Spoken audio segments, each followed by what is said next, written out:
Greetings and salutations, random people.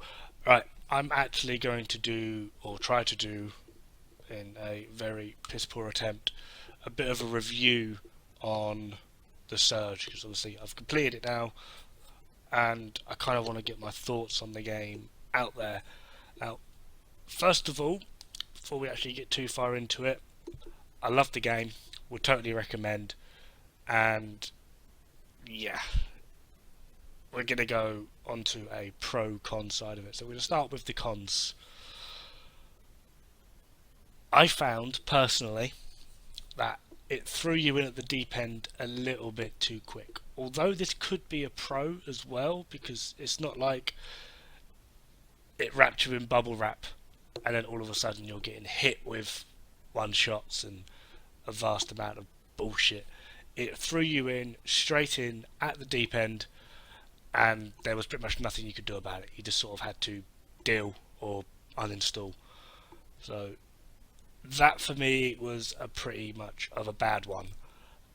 As well as from the off, it didn't really felt like you did anything. Like the enemies, regardless, they would have like the same armor as you and the same weapons as you, but it would take 20 shots to kill them, but 2 to kill you.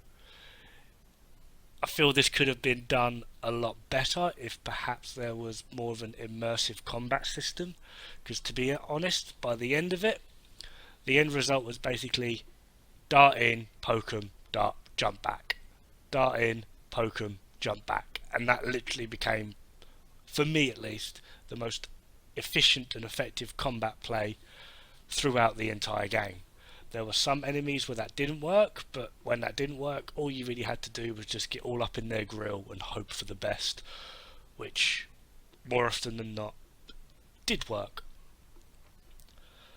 Another bad point in general is I personally didn't find this, but it's a point that has been brought out to me a lot, as well as from other reviews, etc., that I've read. It is apparently the storyline is very confusing. Like, people just had no clue what was going on. Now, I would like to say to those people that if you had trouble understanding the storyline, then I suggest you go back to primary school. However, in hindsight, I can kind of get it. Uh, that's not really too much of a con, I think, personally. Basic storyline is, for those that haven't seen, and by the way, spoiler alert, the planet is in turmoil. The atmosphere is gone, and there are two ways in which scientists at a company called Creo have figured they can fix it. There was one way, which is Project Resolve, which is, they don't really go too much into detail, but it's sort of like create like a almost like a biotoxin, which is not harmful to humans, that acts as a engineered atmosphere, sort of like a chemical or agent of some description that acts as a makeshift atmosphere. The second one is Project Utopia, which basically converts your mental state, your consciousness, into a robot. Terminator, basically. And from there, well, you're a robot, you have no need for oxygen and this, that, the next thing, so you can just live in the frigging toxic wasteland. Now, during the prototypes for Project Utopia, the system analysis program, which is ironically called SAL, S-A-L-L, remember that, basically became self-aware. Again, think Terminator. Sal, in the guise of Sally, who you can currently see there, leads you to the forum. I don't understand why she leads you to the forum. She is not a real person. She is an AI. She is a construct of this. Basically, you meet them towards the end of the fifth area, the final level, and they're like they basically give you chrysalis armor. They're these weird blue things, and they start infecting other things, etc., etc. They're a rogue program within the Project Utopia, and this rogue program, because it is connected to CreoNet, and all the people wearing these wacky suits are also connected to CreoNet, they get these weird little microchips implanted and it sends all of these people crazy. They're basically under the control of this rogue process, which is the final boss. And your job basically is to go through and stop it. Why Sally tries to get you to stop it, despite the fact that she is part of the program, I don't quite understand. Maybe it's they register you as a threat, or she's just trying to deliberately put you in harm's way to potentially kill you. Not too sure. Why you and the other security guards throughout the game are not affected, because obviously you've still got implants, I'm not too sure. I have two theories behind that. The security implant is completely different and separate from the standard Creo workforce ones, which is why security isn't infected, and the reason you're not infected is because apparently your one is broken, or your power core or something was broken. So not too sure on that one, but still, that is the general gist of the storyline. And if you just play through the game, you will notice this. A lot of people have said that you need to pick up all the little items on the floor and all the audio logs to get the full scope of it. You honestly don't. Just pay attention to your surroundings. There are clues everywhere. At certain points, even through the first level, before you even hear of Project Resolve and Project Utopia, there are random writings on the wall what look like they're written in blood, saying things like "Resolve is not the answer." You know, there are things like that. There are clues everywhere. So just if you are playing this and you're going, thinking to yourself, I have no clue what the storyline is here, or you are one of those people that had no clue what the storyline is here, now you do. Congratulations, have a cookie. Right. Another con is, if you've ever played Dark Souls before, you will know this one quite simply as, well, this is basically a sci-fi version of Dark Souls. It's sci-fi. Dark Souls is the fantasy version. This is sort of like a sci-fi version. It lends heavily from Dark Souls, but this feels a bit clunkier, a bit more rustic. I kind of feel like they have tried too much to make it their own game, which sounds like a weird con. Not trying to say that it should be more like Dark Souls, but obviously Dark Souls is a tried and tested franchise. People love it. People know it. This is sort of like the new boy on the block. So I kind of feel like for the first one, they maybe should have tried to, I don't know, make it a little bit more like Dark Souls. Bite the bullet, take the criticism of being too like Dark Souls, but have generally an overall better flowing game. And then maybe once it's already an established game, if you come out with a sequel, which would be nice to be honest, then you can start pulling yourself away from that Dark Souls label. Continuing on with the cons, this is a bit of a weird one, really. I'm aware it's a Souls-styled game. It's meant to be hard. It's meant to test you. If you have friends and family or a wife, girlfriend, whatever, it's meant to wake them up at 3 in the night by you screaming, "For crying out loud!" You know, it's designed like that. But there are certain points throughout the game that really are just a full-on roadblock. Like, it no longer becomes your skill trying to get through this part. It's just luck of the draw as to whether or not you're able to get through. One of the main points on this I have is it's in the second area. As you're working your way down towards the toxic waste areas before you get into the elevator that takes you down to it, you're basically plodding along and you come across a very narrow bridge. At the end of this narrow bridge is one of those weird guys with the turret, and you've got to try and get over this very narrow bridge, which you can't dodge left or right because you'll fall off the bridge and die, while not getting shot at this guy. And if you manage to get across the bridge, there's a robot tripod thing hidden in the right hand corner. If you get across the bridge, this robot tripod thing will give you a nice slap, at which point the guy with the turret has unhooked his massive hammer and then clobbered you with it. This is now death. The way in which you're meant to try and do this, I assume, is use your little drone thing to shoot him to get him to come off the turret. The problem with that is, by the time you've got him off the turret and you've run across the bridge, he's reconnected to the turret and is now shooting at you, which stuns you in place so that robot can then hit you. You are now dead. Obviously, there are ways around this, and the simple way around it is let him fire his 3 shots while you're back off the bridge, so you dodge those 3 bullets, and then you just run for it. Don't stop to fight the guy, don't stop to fight the robot, just run for it, run straight through that area. Or at least that's what I found. After you've gone through that area, there are some staircases to the right. If you go up that staircase, you end up on your way back to Ops after fighting another hammer guy and a twin rig guy at the top of the staircase. This is a bit of a nightmare because the twin rig guy wanders around on the top catwalk area. If you get up there at the right moment, you just have to fight the guy with the hammer, and then you can make your way around to fight the guy with the twin rig. If you get up there at the wrong moment, they're both next to each other. Now, the hammer guy hits like a friggin' truck. The twin rig guys are very ferocious and relentless, and they just go for you non-stop.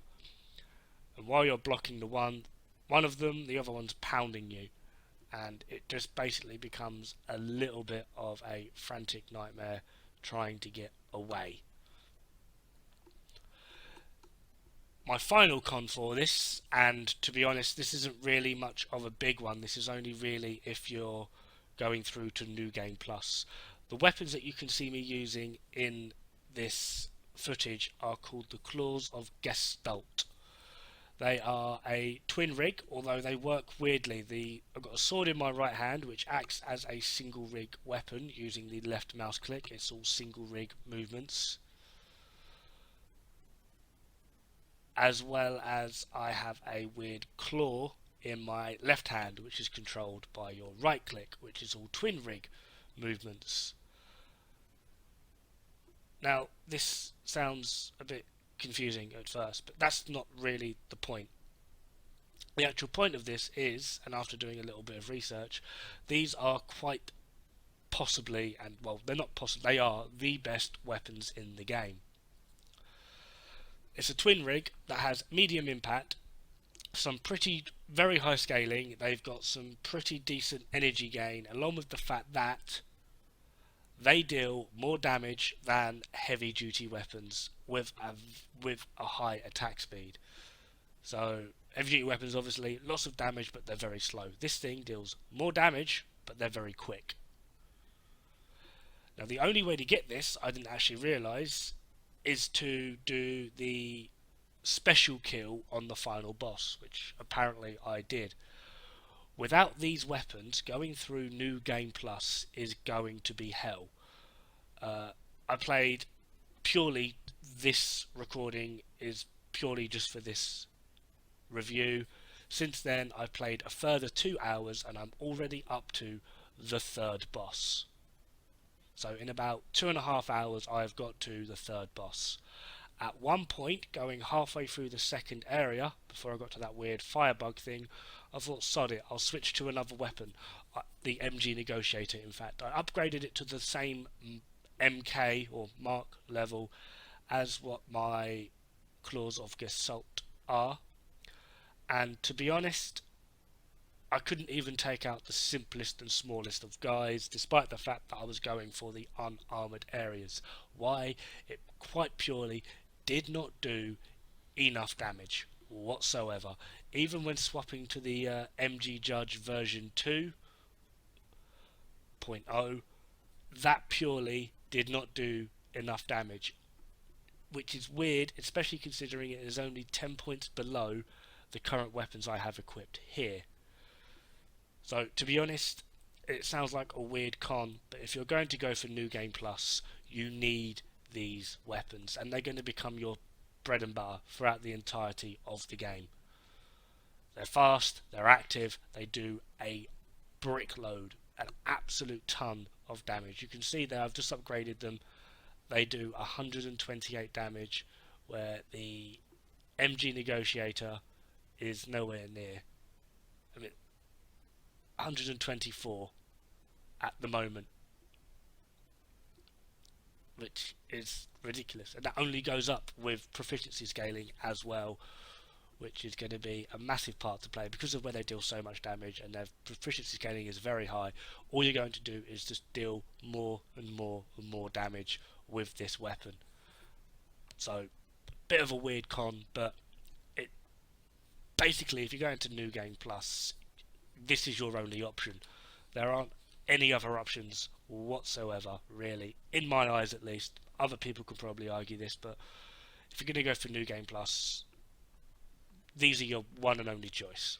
Right, that gets the cons out of the way. Pros.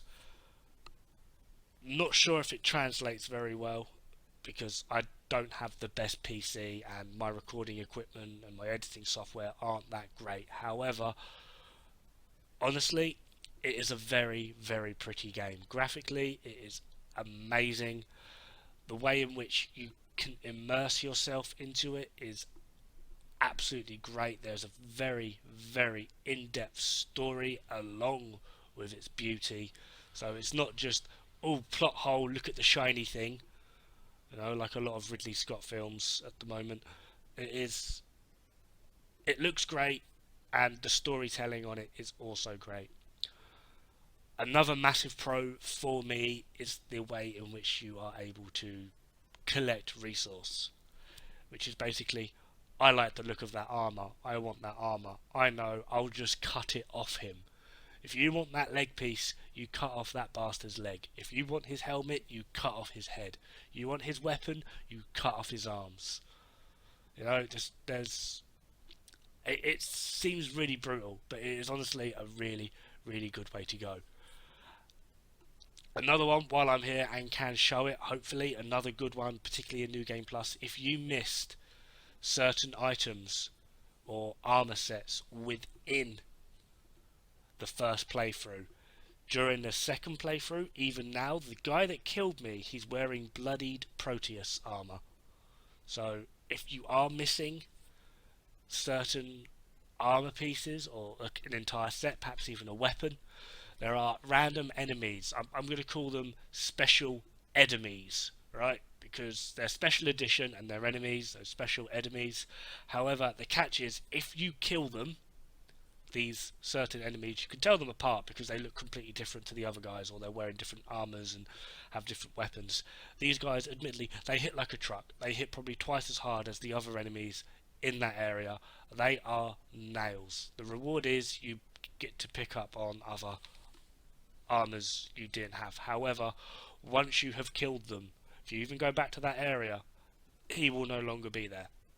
You have like a one-time chance, and from what I've noticed, the armor they spawn is random. So just because I got a guy there with bloody Proteus armor doesn't mean you will. I've seen other people that got black Cerberus armor, a guy wearing black Cerberus armor and had the twin-rigged chrysalis weapons. I've forgotten what they're called.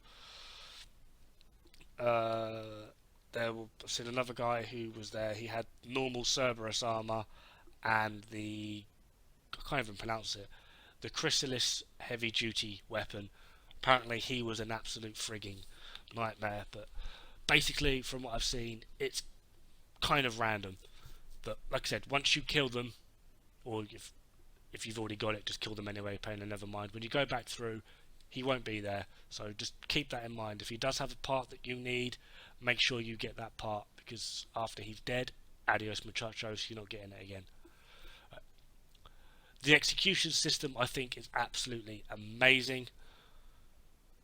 The overall combat I find actually pretty decent, apart from the fact that, taking into account the con I said earlier, where like literally it took me 4 or 5 hits to kill that guy, but if he does his lunge attack on me, that's it, it's game over. He will just one-shot me. Not using the lunge attack, just a normal hit, probably about 2 hits. So unless I am able to just go full in straight away on certain areas and just keep up a combo and keep him pinned using the impact feature, basically each weapon has low, medium or high impact. Impact is how likely you are to stun them. Just because you got high impact doesn't mean you will stun them every time. if you can keep the impact up, you can stun them and you can just constantly go until they die. If you can't keep the impact up, they will just break your combo, give you a lovely slap, and that's it. It is, from there, pretty much game over. But overall, the combat is actually pretty good. You've got slide attacks, you've got jump attacks, you've got lunges. You've got, I quite like how the left and right mouse act independently from each other. One's horizontal, one's vertical. The overall combat is pretty good. One thing I don't like is you can't block a weapon system above you. So if you've got twin rigged, you can only block twin rigged. You can't block single rig, you can't block polearm. Well, you can, but you will still take damage. I just want to point out that's the guy with the bloody Proteus armor. He is a bit of a rape artist, and I don't like him. He really upset me several times. As you can see, they do a lot more jumping around and a lot more pain in the arse movements, and yeah, he just generally wrecked me. But yeah, the overall combat system is actually pretty damn good. The problem is of where they are so much more defensive and so much stronger than you in every way. The end result is basically you having to find a technique, a really simple technique that works for you, and you stick to that throughout, which I find a bit of a downside. But still, if you fancy going back to a previous area once you're all leveled up and awesome looking and armoured to the gills, when you go back, you can play around a little bit more with the combat system and actually realise that it is actually pretty good. Just the way in which the con side of it works, you don't get a chance to use it. And speaking of going back, this is one that I honestly thought originally when I was playing through would be a serious con for the game. At certain points, if you've watched my playthrough, you will notice that you go back to an area called Central Production B about 3 or 4 times throughout the entire game. Now you would think that this becomes quite repetitive. However, each time you go back, there are either new enemies, the same enemies but upgraded, like more difficult, they might have a different weapon, they might employ a different tactic, or there'll be like an entirely new area for you to go through. Just generally speaking, each time you sort of backtracked, it was never the complete same. And saying that, I have also read that in another review I've read, just to sort of make sure that what I thought about the game wasn't completely made up. I did read a few other reviews, just to sort of see whether what I was feeling was a similar thing or whether I'm just talking out my arse, which I probably am anyway. But a lot of people had issue with the fact that there was only about 5 or 6 different enemy types throughout the entire game. I personally feel that's actually a pretty good one, and kind of helps to feel a little bit, one, more immersive in the game. Let's face it, you're basically on a very large factory area. There's only a certain amount of jobs that are going to be happening in a factory area. So if you had hundreds of different people going around, it's like, well, what jobs do these people fulfill? This is just me sort of trying to be a little bit more roleplay within an RPG. I mean, you've got guys with massive hammers, which you would assume are there for hammering. The twin rig guys, apparently they're designed, if you read it, because I've read all these little weapon detail things now, they are designed as a forklift styled thing for picking up heavy duty objects in crates. General pipes are, well, they were just piping and they've been utilised as a weapon. Just pretty much everything you would see mechanically is used as a civilian job role within the game. They have just been utilised as a weapon because, everyone's gone crazy. There are a few that are just genuinely designed as a weapon. The MG Negotiator for one, the MG Judge, the Agitator. These are weapons designed to be weapons by the game because they're security. That's literally all it is. So you can kind of forgive it on that stance. Another reason why I think having less enemy types is a good thing is because, well, to be honest, if you play the game, you will get your ass kicked by average Joe 100 times.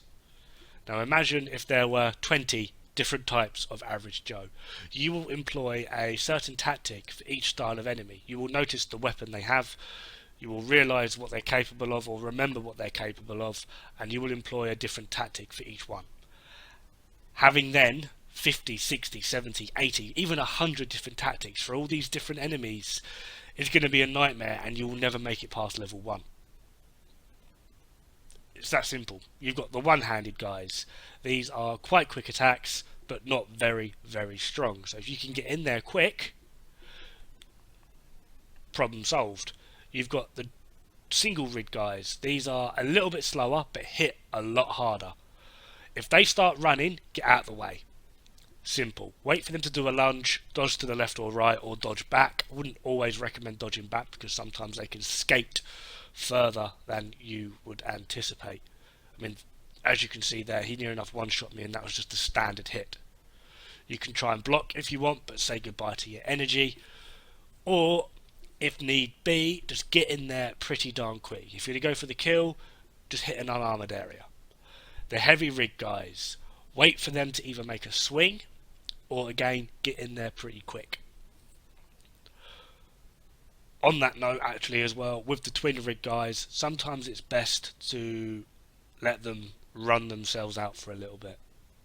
So, yeah, don't always try and get in there quick, particularly if they catch you by surprise. Try and let them run themselves out. They'll either do a lunge or a massive slide thing, then that's them done. With the security guys, regardless, your best tactic, because they will either block, completely ignore the fact that you've hit them first already, or they'll just chase you down like the dog you are. Your best tactic is run around, kiting them, jump in, give them a poke, jump out. That is your option, because they wreck, and wreck completely throughout the entirety of the game. That's the guys wearing the MG Gorgon armour. When it comes to the guys wearing the MG Cerberus armour, they have the Agitator. These will either do a lunge attack or a slide attack at you. If that's coming at you, get out of the way. That will just wreck you. The rest of the time, if you can get in and get a hit, you can keep your combo going, but you will need to keep them impact stunned.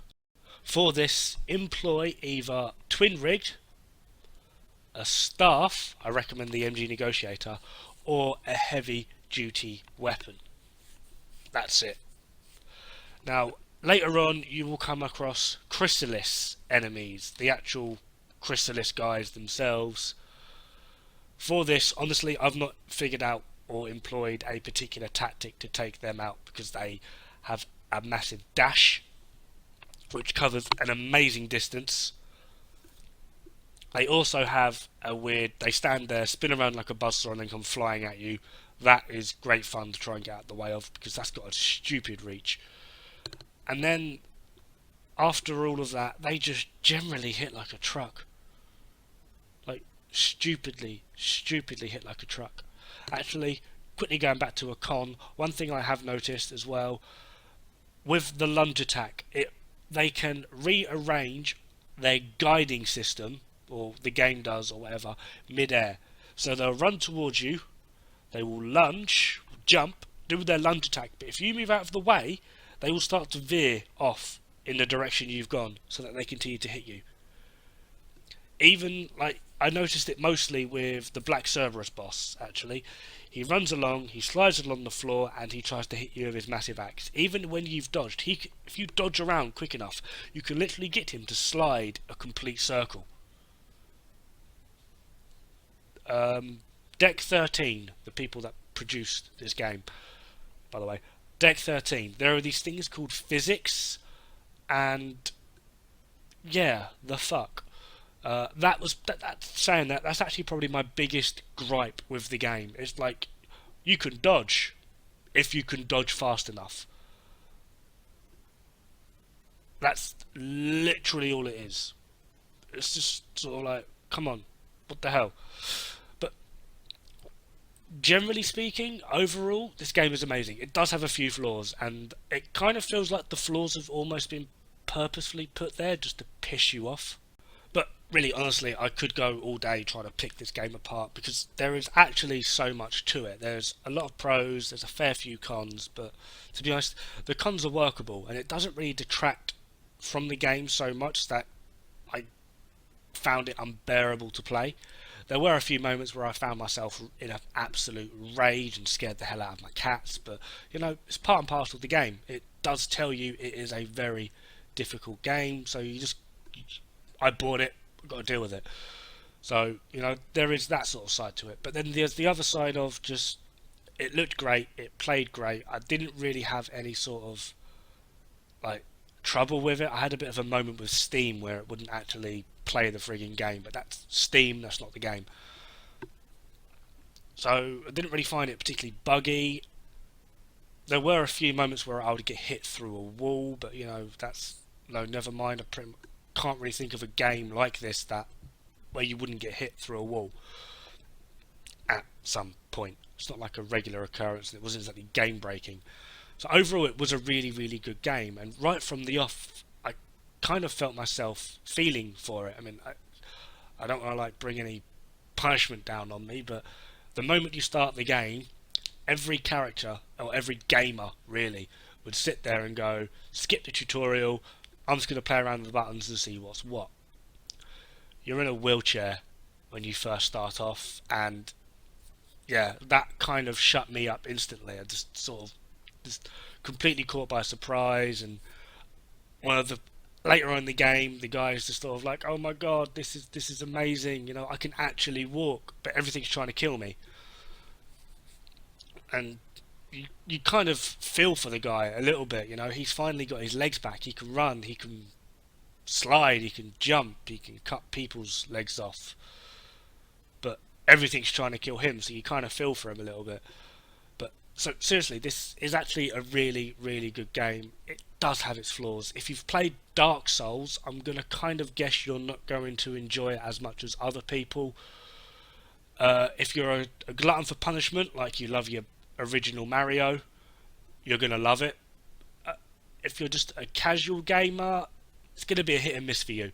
You'll probably love the game as a game, but as a game that wants to literally try and jump out the screen and strangle you, you're probably gonna hate it.